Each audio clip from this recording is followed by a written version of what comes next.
Olá, gente, bom dia, boa tarde, boa noite. Eu sou Yasmin Castro, sou professora de literatura aqui do Cursinho Solidário e a gente vai falar de romantismo terceira geração. Então, se vocês quiserem ter acesso às outras gerações, eu acho muito importante, porque, enfim, tá na continuidade aí. Eu vou deixar no final dessa aula, se é a primeira vez que estão me vendo aqui, não sei o quê, a playlist de literatura, para vocês terem acesso mais fácil a outras aulas que eu dei, são bastante aulas. Então, vocês podem ter um pouquinho de noção também de como é que estava o contexto até a gente chegar aqui. Tem na descrição desse vídeo eu vou deixar também o link do Google Drive com material didático, questões, livros que estão no domínio público que eu posso disponibilizar para vocês e, enfim, coisinhas para vocês estudarem melhor. Aqui eu deixei o meu e-mail, Caso vocês tenham alguma dúvida, vocês podem mandar uma mensagem para mim ou podem mandar uma mensagem nas redes sociais do cursinho, no próprio e-mail do Cursinho Solidário, que eu respondo também, tá bom? Às vezes fica menos formal, podem entrar em contato. Hoje eu não vou ler nada, quem tá aqui mais vezes sabe que eu sempre leio alguma coisa, porque tem bastante coisa pra gente falar, então eu vou pular essa parte, mas tem um pequeno poeminha aqui que eu vou explicar porque que vou ler, um pedacinho de um poema, na verdade. Vocês podem ver esse slide com uma certa estranheza, né? Geralmente eu coloco uma pintura ou alguma coisa, alguma imagem da época. E dessa vez eu coloquei uma fotografia bem atual até. Essa foto é a foto de um condor.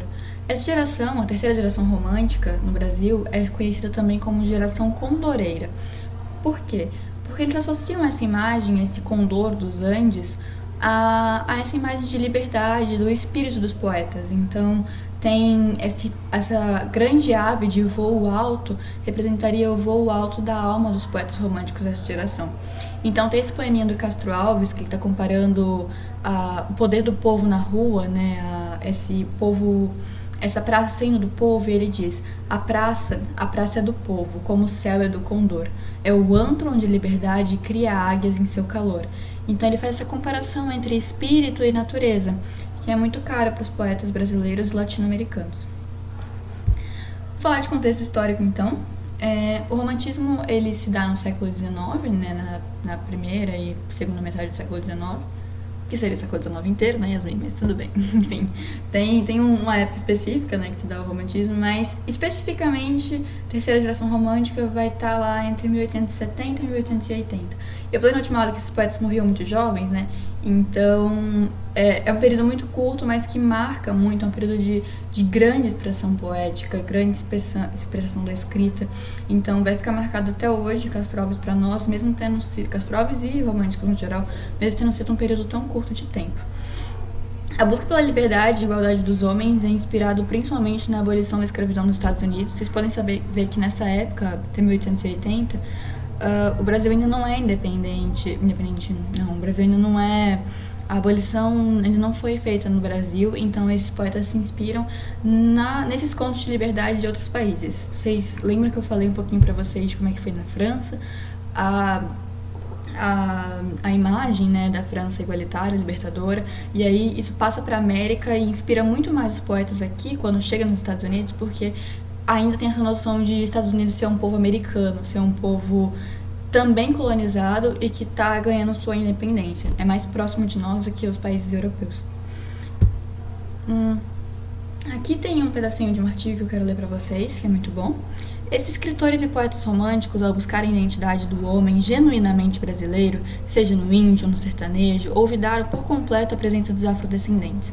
Com um olhar fortemente engessado para outrora ao presente, para esses intelectuais por si só não tinha existência própria, e nem eles lhe conferiam significado.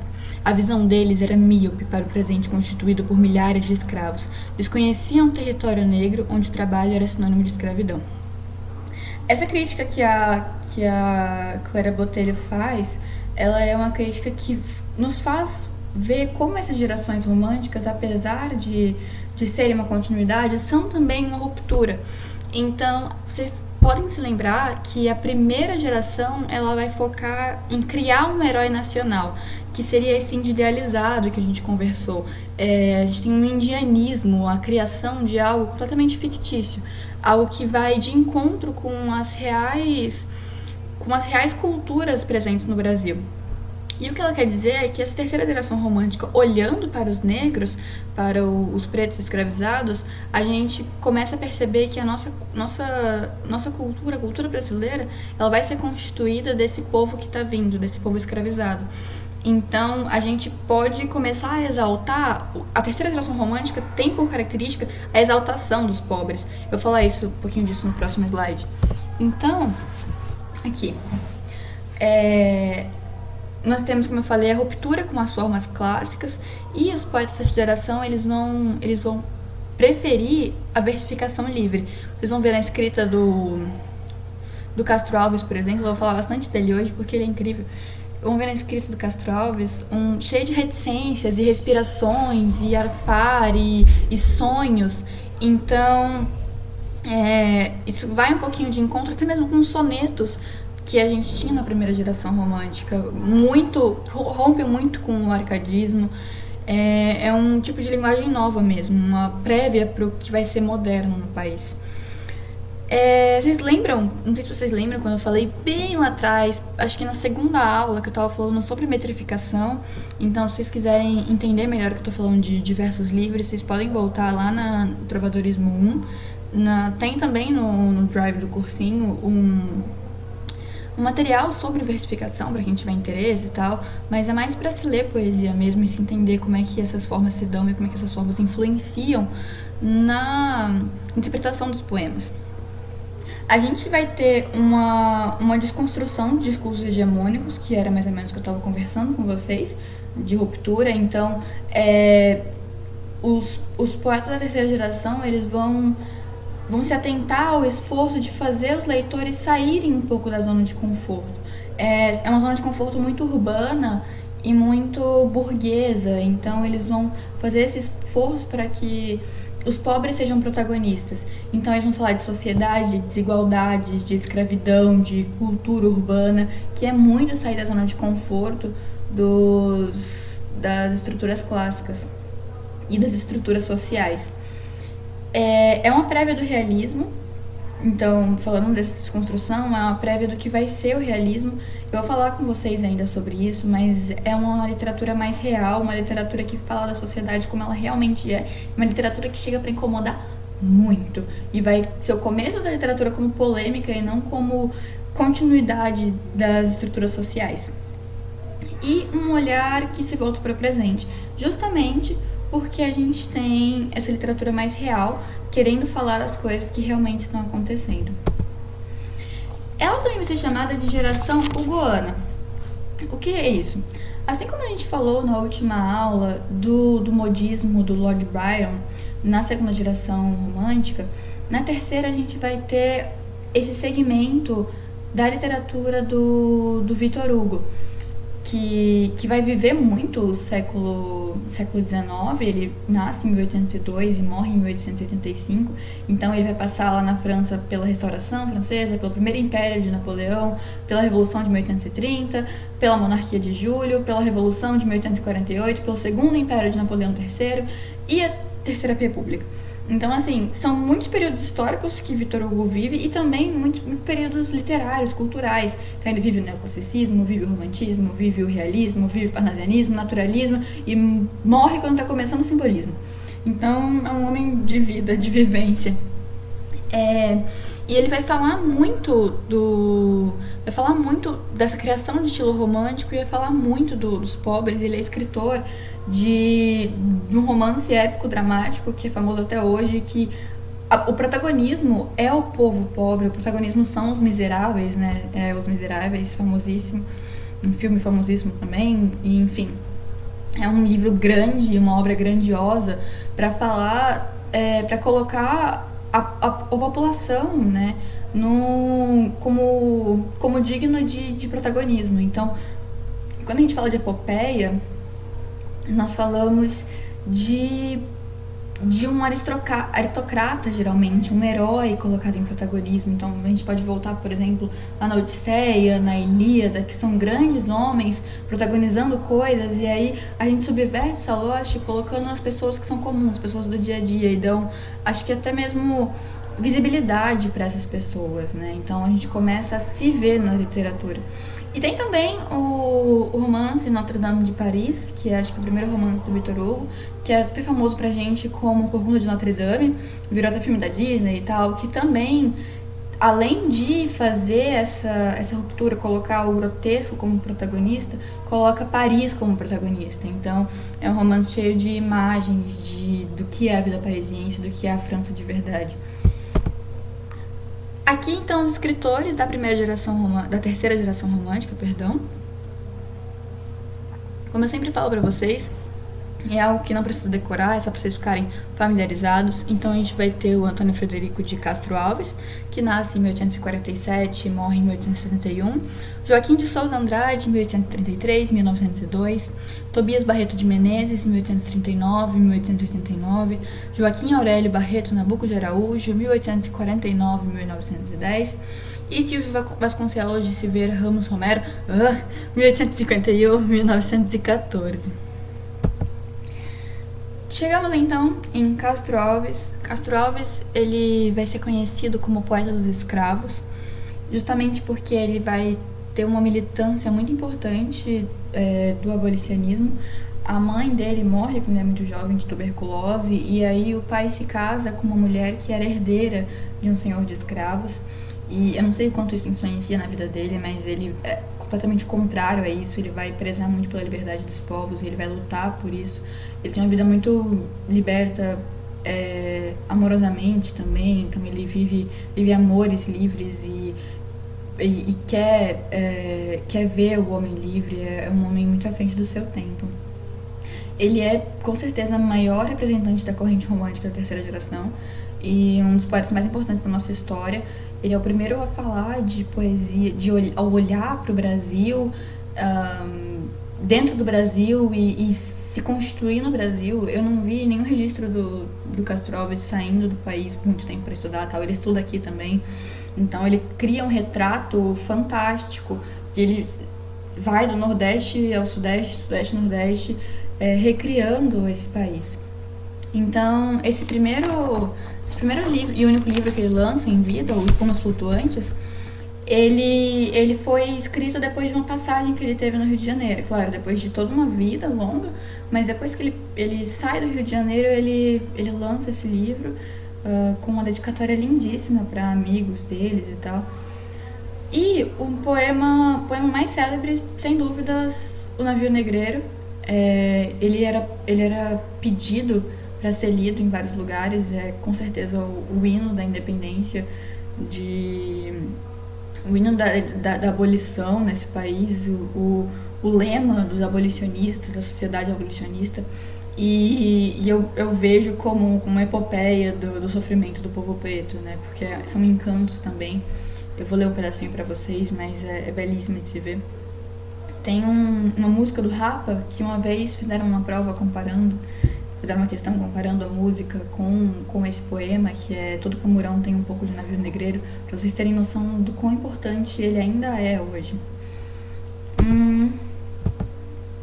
Aqui então tem um pedacinho muito bom que eu quero ler para vocês. Castro Alves, enquanto poeta, inventou uma linguagem capaz de quebrar o silêncio sobre o negro, o escravo e a escravidão, ditado pela colonização na história e na literatura do país, desconstruindo deste modo discursos literários hegemônicos que celebraram o índio, o amor, os costumes e a cultura urbana.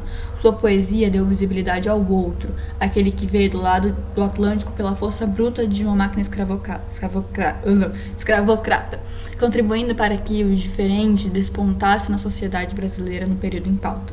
Então, você vê que é acordante com aquilo que a gente leu naquele primeiro slide sobre o contexto histórico. A gente tinha um incômodo, a gente via que o povo só tinha uma cabeça muito fechada para o que seria digno de se exaltar, e aí você vê esse poeta, essa figura, indo ao contrário e falando que as pessoas realmente não queriam ouvir e que estava na cara delas e que deveria ser exaltado. Aqui eu vou ler então um pedacinho do Navio Negreiro, para vocês terem uma noção da poeticidade, do que eu falei pra vocês também, do tipo de versificação e tal, e da temática. Eu acho que resume bem. Era um sonho dantesco, o tombadilho que das luzernas avermelha o brilho. em sangue a se banhar. Tinir de ferros, estalar de açoite, legiões de homens negros como a noite, horrendos a dançar. Negras mulheres suspendendo as tetas, magras crianças cujas bocas pretas regam o sangue das mães. Outras moças, mas nuas e espantadas, no turbilhão de espectros arrastadas em ânsia e mágoas vãs. E ri-se a orquestra irônica, estridente, e da ronda fantástica serpente faz doutas espirais. Se o velho arqueja, se no chão resvala, ouvem-se gritos, o chicote estala e voa mais e mais. Presa nos elos de uma só cadeia, a multidão faminta cambaleia, e chora e dança ali, um de raiva delira, outro enlouquece, outro que martírios embrutece, cantando geme e ri.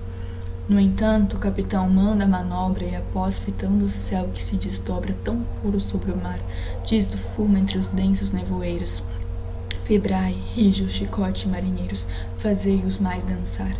E ri-se a orquestra irônica estridente, da ronda fantástica serpente faz doutas espirais, qual um sonho dantesco as sombras voam, gritos, ais, maldições prestes ressoam, e ri-se Satanás. Senhor Deus dos desgraçados, dizei-me vós, Senhor Deus, se é loucura, se é verdade, tanto horror perante os céus. Ó mar, por que não apagas, com a esponja de tuas vagas, do teu manto este borrão? Astros, noites, tempestades, rolais da imensidão, varrei os mares tufão. Vocês notam que é um poema forte demais, poderosíssimo, assim, e fala de... E fala com grosseria de coisas que as pessoas ignoram muito e que precisavam ser ditas. Então, eles falam dessa sociedade que banalizava tanto o mal, banalizava tanto a figura das pessoas que eram escravizadas, que não tinham nenhuma noção de como tratar isso como pessoas, que faziam como se o chicote fosse uma dança, né? E aí ele fala que Satanás se ri, porque são esses homens que dizem ser cristãos, mas que estavam agindo de uma brutalidade imensa com gente que era grotesco. É um poema que vale muito a pena ser lido, não é algo difícil, mas que dá a base para a interpretação de muita, muita coisa. E aqui tem um trecho que eu achei muito bom, de uma carta de José de Alencar, Machado de Assis. Não sei se vocês lembram de José de Alencar, a gente falou dele na geração indianista, mas ele foi um grande escritor romântico. E Machado de Assis, nós vamos falar dele na aula que vem, mas também vai ser um escritor esplêndido, vai ser a grande figura do realismo e vai ser, enfim, um inaugurador da Academia Brasileira de Letras, é uma figura, possivelmente o escritor mais importante da literatura brasileira que nós temos até hoje. Então eu vou ler para vocês. Recebi ontem a visita de um poeta. O Rio de Janeiro não conhece ainda. Muito em breve o há de conhecer o Brasil. Bem entendido, fala do Brasil que sente, do coração e não do resto. O senhor Castro Alves é hóspede dessa grande cidade, alguns dias apenas. Vai a São Paulo concluir o curso que encetou em Olinda. Nasceu na Bahia, a pátria de tão belos talentos. A Atenas brasileira, que não cansa de produzir estadistas, oradores, poetas e guerreiros. Pude acrescentar que é filho de um médico ilustre, mas para quê? A genealogia dos poetas começa com seu primeiro poema. E que pergaminhos valem e estes selados por Deus? O senhor Castro Alves trouxe-me uma carta do doutor Fernandes da Cunha, um dos pontífices da tribuna brasileira. Digo pontífice porque nos caracteres desse tempero o talento é uma religião, a palavra um sacerdócio. Um júbilo para mim receber Cícero, que vinha apresentar Horácio a eloquência, conduzido pela mão à poesia, uma glória esplêndida, mostrando no horizonte da pátria a irradiação de uma límpida aurora. O senhor Castro Alves é um discípulo de Victor Hugo, na arquitetura do drama, como no colorido da ideia. O poema pertence à mesma escola do ideal. O estilo tem os mesmos toques brilhantes. Imitar Victor Hugo só é dado às inteligências de primor. Eu achei isso aqui em um filme que eu vou deixar na descrição também, tá disponível no YouTube, mas é um filme fantástico e belíssimo e, enfim, uma pérola para o nosso cinema, tanto quanto Castro Alves é uma pérola para nossa poesia e vale muito a pena assistir, ele é curtinho e tem muito da poesia, muito do contexto, enfim, é lindo, gente, assistam, vai enriquecer com certeza o repertório cultural de vocês. Ok, pra fechar então, para fechar nossas aulas sobre o romantismo, pra gente não passar em branco também dos outros tipos de arte, eu quero falar pra vocês de como isso foi foi visto no Brasil, como o romantismo chegou aqui, como é que a cidade foi construída com essa cultura, porque quando a gente fala de escolas literárias, não são só escolas literárias, né, são escolas artísticas também.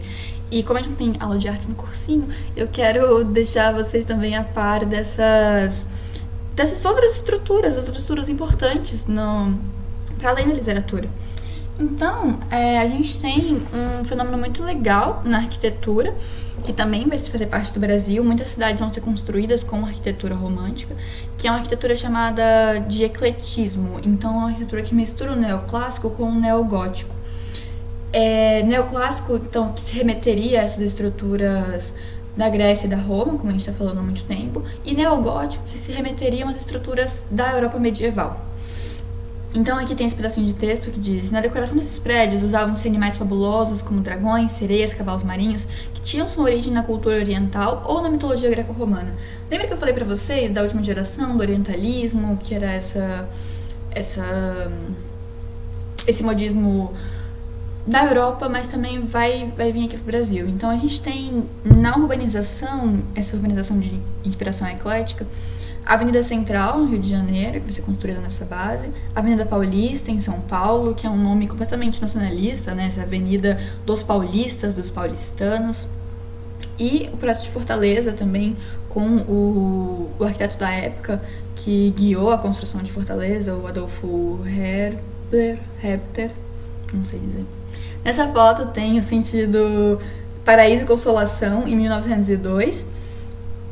Em São Paulo também, e vocês podem ver essas casas sendo construídas e tal, mais ou menos nesse período aí, esses casarões. Aqui eu trouxe então um pouquinho, vou trazer então um pouquinho da, deixa eu voltar aqui porque esse slide tá feio, um pouquinho das artes visuais. Então a gente tem uma expressividade muito grande, a fuga dos grilhões acadêmicos, natureza selvagem, exaltação do simples, da fé, o povo brasileiro, nacionalismo, cenas de paz, construção da imagem de um país pacífico, não sei o quê. Então eu trouxe muitas imagens pra gente dar uma olhadinha, como imagens de pintores brasileiros, retratando muito da cultura brasileira. Então aqui a gente tem pintores que pintaram o Herói Nacional. A gente vai ter o Pedro Américo, a gente tem essa imagem que eu já mostrei pra vocês, Independência ou Morte, que representa o Grito do Ipiranga. Os bandeirantes, que também vão ser um fenômeno histórico importantíssimo para essa época, que são essas viagens para o interior do Brasil para fazerem descobertas. Grotesco, triste, sim. A gente tem o Henrique Bernardelli também, que vai ser um pintor nessa época. Aqui tem essa obra do Oscar Pereira da Silva, Príncipe Regente Dom Pedro e Jorge de Avilés a bordo da fragata União, que também é essa figura nacional, a figura do príncipe que declara independência.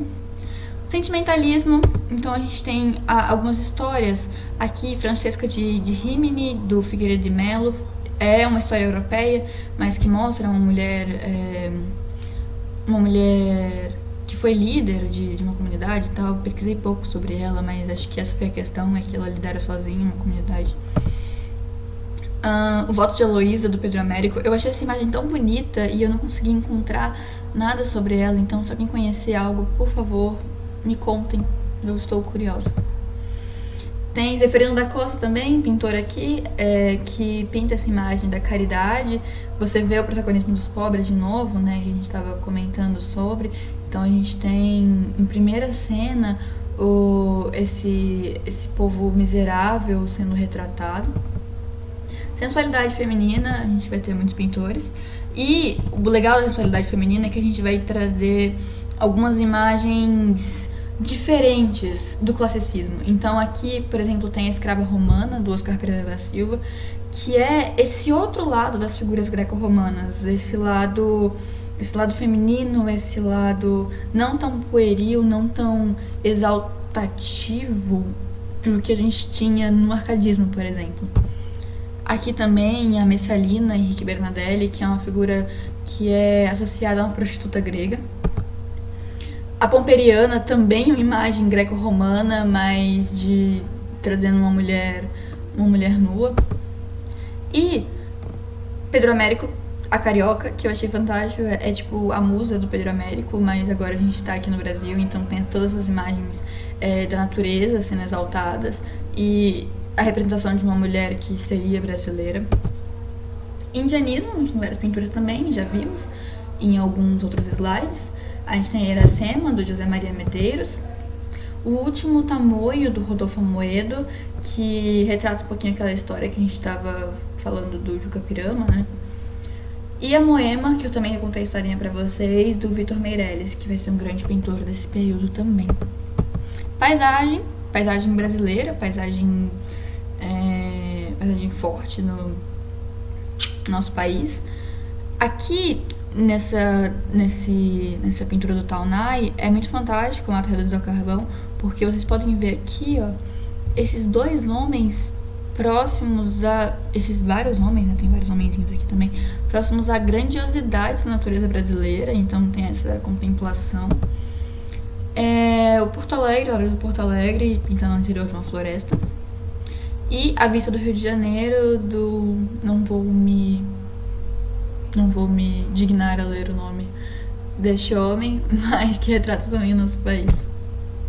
E na música, pra gente fechar, tem então